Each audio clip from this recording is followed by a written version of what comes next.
Chers amis, comme nous avons convenu, je vais enregistrer mon intervention et j'espère que elle permettra de contribuer au débat. Je n'ai pas de doute que la qualité des différents intervenants, en fonction de leur provenance, puisse quand même vous permettre de traiter la question de la paix dans notre zone, notamment la coopération régionale entre les pays au sud du Sahara et les pays au nord du Sahara, de manière convenable.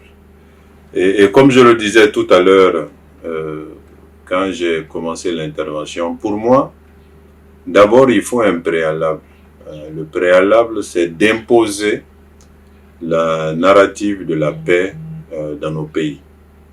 Que les débats autour de la paix, que la vision de paix de manière générale soit l'objectif recherché par nos différents gouvernants. Et en la matière, il y a du travail à faire, parce que quand vous regardez les pays du Sahel central, les pays de l'AES, pour ne pas les citer, la rhétorique est quand même guerrière aujourd'hui.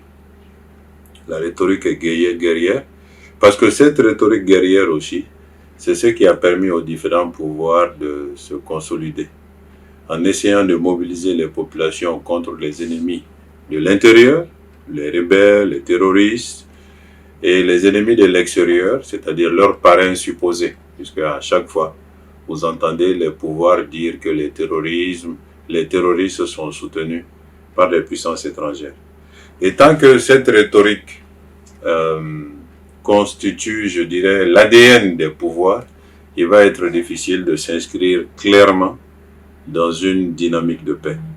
C'est pourquoi il faut que nous tous, hommes politiques, acteurs de la société civile, universitaires, organisations non gouvernementales, partenaires, que nous travaillons à promouvoir les débats autour de la paix, et de l'idéal de paix, de la nécessité de la paix, et de la paix en fait comme une unique alternative, parce qu'il est très clair aussi que la rhétorique guerrière ne nous amène que vers plus de destruction, plus de fractures, plus d'inefficacité étatique, plus d'incapacité de nos États à fournir des services sociaux aux populations.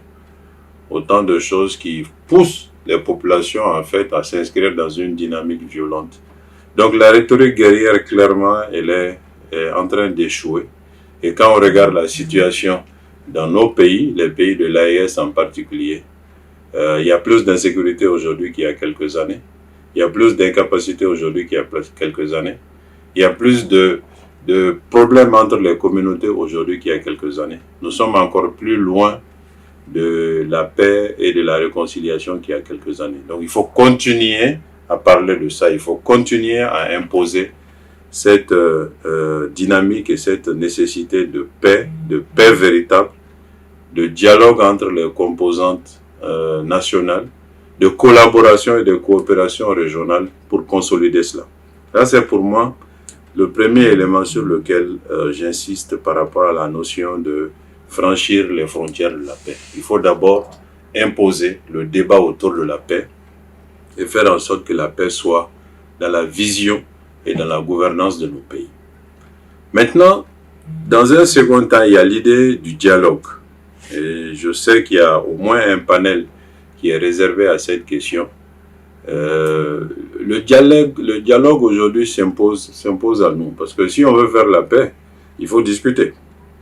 Et on discute avec les promoteurs de violence, avec les acteurs de violence. On ne discute pas comme on a eu à le faire dans notre pays, malheureusement, il y a quelque temps, entre acteurs qui ne sont que périphériques à la question de la violence. Et ces discussions ne mènent nulle part. Il faut avoir le courage d'identifier les vecteurs de violence et de créer les conditions de discuter avec eux.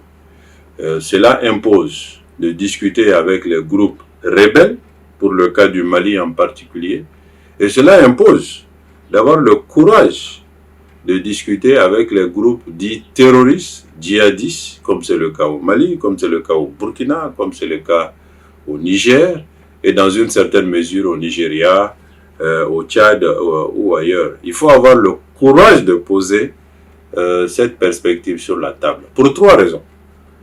La première raison est que nos peuples le demandent.